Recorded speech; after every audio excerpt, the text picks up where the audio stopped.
Forest, revenue భూముల సమస్యలు త్వరగా పరిష్కరించాలని జిల్లా కలెక్టర్ బి. చంద్రశేఖర్ అన్నారు. ఫారెస్ట్ భూములు, రెవెన్యూ భూములకు సంబంధించిన సమస్యలు ఏవైనా పెండింగ్లో ఉంటే వాటిని వెంటనే పరిష్కరించాలని ఆదేశించారు. మంగళవారం ఆయన తిరుమలగిరి సాగర్ తహసీల్దార్ కార్యాలయాన్ని ఆకస్మికంగా తనిఖీ చేశారు. ఫారెస్ట్ భూములు, రెవెన్యూ భూములకు సంబంధించిన సమస్యలు ఏవైనా పెండింగ్లో ఉంటే వాటిని వెంటనే పరిష్కరించాలని ఆదేశించారు. ఈ సందర్భంగా కార్యాలయంలోని ఫైళ్లను పరిశీలించి ఫారెస్ట్ భూములు, రెవెన్యూ భూములకు సంబంధించిన రికార్డులను తనిఖీ చేశారు.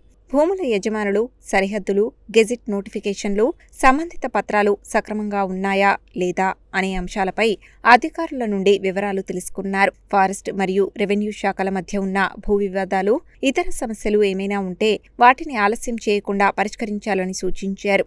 అలాగే భూ రికార్డులను ఎప్పటికప్పుడు నవీకరించి ప్రజలకు ఇబ్బందులు కలగకుండా చర్యలు తీసుకోవాలని అధికారులను ఆదేశించారు. కార్యాలయంలోని పలు విభాగాల పనితీరును పరిశీలించిన కలెక్టర్ ప్రజల సమస్యల పరిష్కారంలో అధికారులు మరింత బాధ్యతాయుతంగా వ్యవహరించాలని సూచించారు. ఈ తనిఖీలో రెవెన్యూ అదనపు collector J. Srinivas, Miryalaguda RDO Ramana Reddy, జిల్లా ఫారెస్ట్ అధికారి రాజశేఖర్, తహసీల్దార్ అనిల్ కుమార్ కలెక్టర్ వెంట ఉన్నారు.